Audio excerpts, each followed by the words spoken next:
BSNL बना जियो का बाप। एयरटेल और जियो की होगी अब छुट्टी। भारत ने उठाया बड़ा कदम, हिल गया पूरा टेलीकॉम सेक्टर। 140 करोड़ भारतीयों को फ्री में इंटरनेट देने की हुई बड़ी प्लानिंग। अब इंटरनेट दुनिया का बदल जाएगा पूरा नक्शा। दोस्तों, जिस तरह से प्राइवेट टेलीकॉम कंपनियां, वो चाहे एयरटेल हो, जियो हो या फिर वीआई ही क्यों ना हो, अपनी मोनोपोली 140 करोड़ भारतीयों पर चला रही हैं, जब चाहे इंटरनेट का दाम बढ़ा देती है, जिसकी वजह से आम जनता पूरी तरह से टूट चुकी है। और अभी हाल ही में जिस तरह से अचानक इंटरनेट का दाम बढ़ा है, उसकी वजह से भारतीय आम जनता और ज्यादा परेशान हो चुकी है। और ये टेलीकॉम कंपनियों ने लोगों को इस तरह अपने जाल में फंसा रखा है कि उस जाल से निकलना लोगों के लिए नामुमकिन हो चुका है। लोग इतना ज्यादा एडिक्ट हो गए हैं कि इंटरनेट के बिना एक सेकंड भी नहीं रह सकते। और यही मजबूरी का फायदा टेलीकॉम कंपनियां उठा रही हैं। लेकिन अब इन प्राइवेट टेलीकॉम कंपनियों को मार्केट से छुट्टी करने के लिए भारत की सरकारी टेलीकॉम कंपनी, जिसका नाम है बीएसएनएल, मैदान में कूद पड़ी है। अब यहां पर सबसे बड़ा सवाल यह है कि क्या भारत के बीएसएनएल में है दम? क्या बीएसएनएल बन सकता है भारत के इंटरनेट डेटा की दुनिया का बादशाह? एयरटेल जियो का मार्केट क्या बीएसएनएल खा सकता है? दोस्तों, यह बात सुनने में आपको अजीब लग रही होगी, क्योंकि बीएसएनएल से ज्यादा एक्सपेक्टेशन आज के भारतीयों को नहीं है। बीएसएनएल ने अपनी सर्विस हमेशा लोगों को खराब ही दी है। नेटवर्क इशू हमेशा देखने को मिला है, इसलिए इस तरह का सोचना स्वाभाविक है। लेकिन दोस्तों, मार्केट में हुई है कुछ ऐसी खलबली जिसके बाद बीएसएनएल फिर से ट्रेंड करने लगा है। बीएसएनएल नया जियो बन सकता है, लेकिन उसके सामने कुछ चैलेंज आने वाली हैं। आज के इस वीडियो में समझेंगे किस तरीके से मोबाइल कंपनियां लंबा पैसा चूसने की फिराक में हैं हम मोबाइल यूजर्स से, और कैसे बीएसएनएल हमको इस परेशानी से उबार सकता है और देश के लिए बड़े पैमाने पर रिसोर्सेज और रेवेन्यू जनरेट कर सकता है। तो दोस्तों, पूरी खबर क्या है जानेंगे इस वीडियो में। लेकिन उससे पहले बीएसएनएल के इस काम के लिए इस वीडियो पर एक लाइक तो बनता है। फटाफट वीडियो को लाइक कर दीजिए। दरअसल दोस्तों, कुछ समय पहले एक खबर सामने निकल कर आई थी। आपने सुनी होगी, भारत की प्रमुख टेलीकॉम कंपनियां एयरटेल, जियो और वीआई जो अपना अच्छा खासा फीस लेते थे, जो टैरिफ लेते थे, उसे बढ़ा दिया था। मतलब डेटा महंगा, फोन का रिचार्ज महंगा, यानी कि 10% से 27% तक की वृद्धि। जरा सोचिए, 27% तक वृद्धि आपके टैरिफ चार्जेस, यानी कि जो रिचार्ज 100 रुपए का मिल रहा था, अब वो 127 का मिल सकता है। अब सवाल ये उठता है कि आखिर इन कंपनियों ने अचानक अपनी प्राइसेस क्यों बढ़ा दी? इसके पीछे की असल वजह क्या है, तो आपको बता दें कि हाल ही में जो 5G स्पेक्ट्रम का ऑक्शन हुआ था, यानी कि भारत सरकार ने जो नीलामी की थी 5G के स्पेक्ट्रम की, तो इन कंपनियों ने इसमें पार्टिसिपेट किया था और 1.5 लाख करोड़ का इन्होंने इन्वेस्टमेंट किया है। अब बारी आ चुकी है उस इन्वेस्टमेंट की उगाही करने की, और इन कंपनियों ने एक बेहतरीन प्लान बनाया, एक ऐसी टर्मिनोलॉजी बनाई इन पैसों को वसूलने का आम जनता से। यानी इन्होंने इन्वेस्टमेंट किया और इसका भुगतान अब कस्टमर्स को करना पड़ेगा। दरअसल दोस्तों, इन कंपनियों ने जिस टर्मिनोलॉजी को अपनाया है उसका नाम है ARPU, यानी एवरेज रेवेन्यू पर यूजर। यानी एक व्यक्ति से एवरेज कितना कमा लेती हैं कंपनियां। तो जरा आंकड़ा सुन लीजिए। अगर जियो की बात करें तो जियो 181 रुपए प्रति यूजर कमाता है, एयरटेल 209 रुपए प्रति यूजर कमाता है, वीआई का थोड़ा कम है, यानी 135 रुपए। तो दोस्तों, एयरटेल ने टारगेट रखा है, जो 209 रुपये ले रहा है, वह कम से कम उसका एवरेज रेवेन्यू पर यूजर जो है वह 300 हो जाए। अब बाकी कैलकुलेट कर लीजिए, जियो कितना बढ़ाएगा और वीआई कितना बढ़ा सकता है। तो अब मार्केट से उगाही शुरू हो चुकी है। कंपनियां अब जो सर्विसेज दे रही हैं उसकी एवज में पैसा लेना बड़े पैमाने पर शुरू करने वाली है। वहीं देखा जाए तो जो यूजर इस्तेमाल करते हैं उनका बेस बड़ा नहीं हो रहा है, लेकिन नए मोबाइल यूजर निकलकर कम मात्रा में आ रहे हैं।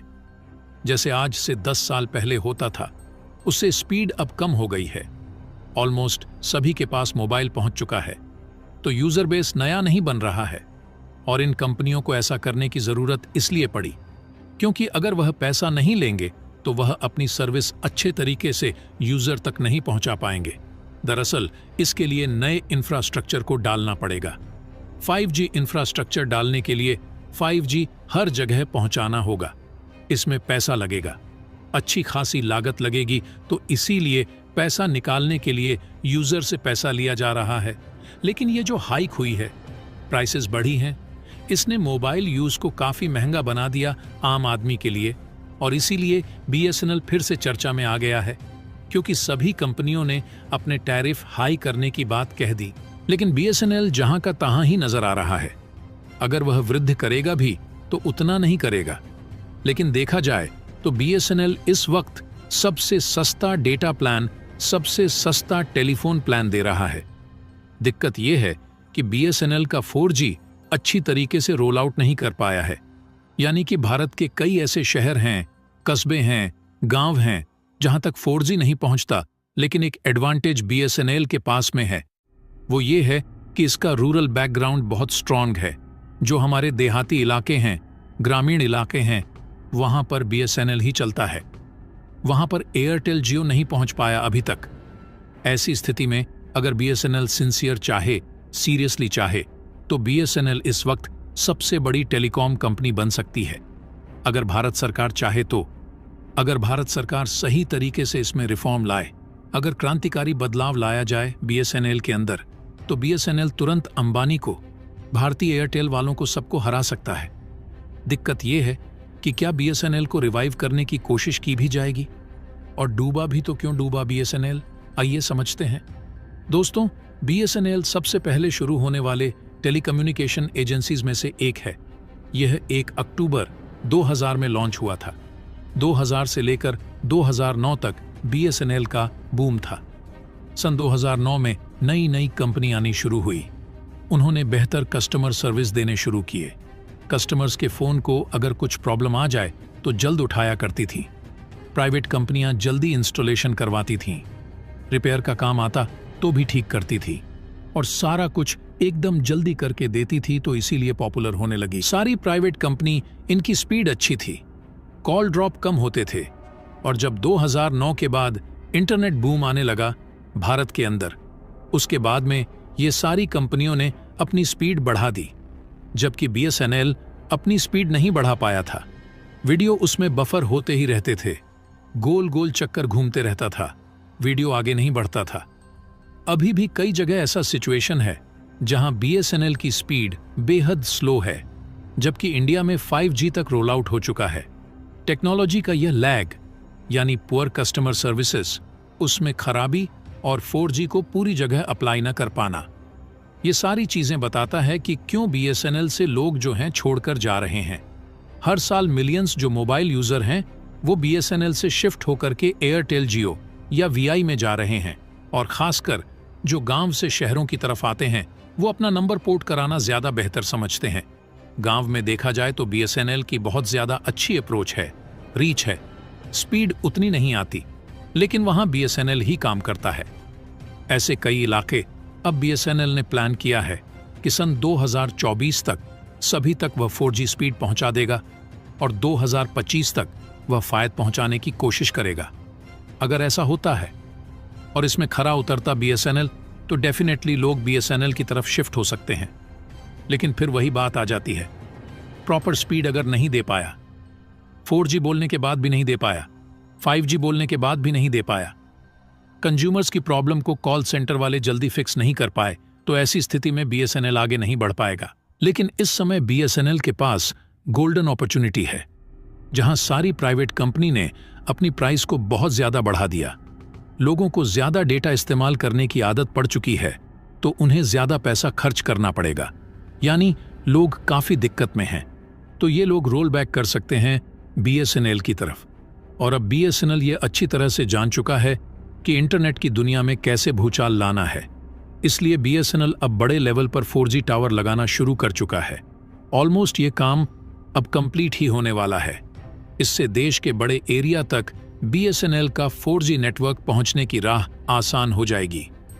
खास बात है कि बीएसएनएल जहां भी अपने नेटवर्क को अपग्रेड कर रही है उसे भविष्य में 5G में बदलना आसान होगा। बीएसएनएल उन ग्रामीण इलाकों में 4G सर्विसेज को पहुंचाना चाहती है जहां किसी और कंपनी की सर्विस नहीं पहुंची है। मकसद उन इलाकों तक कनेक्टिविटी पहुंचाना है जो सुविधाओं से पीछे हैं। जो यूजर्स अभी 2G और 3G नेटवर्क से जुड़े हैं उन्हें 4G नेटवर्क पर लाया जाएगा। अगर बीएसएनएल ने जो प्लान बनाकर रखा है, पूरे भारत भर में कोई भी ऐसा इलाका न बचे जहां बीएसएनएल मौजूद हो और 4G ना मिले। अगर यह करने में कामयाब हो गया बीएसएनएल तो बीएसएनएल हिट हो सकता है। अगर गवर्नमेंट ने फाइनेंशियल सपोर्ट अच्छे से कर दिया तो डेफिनेटली बीएसएनएल उभर सकता है।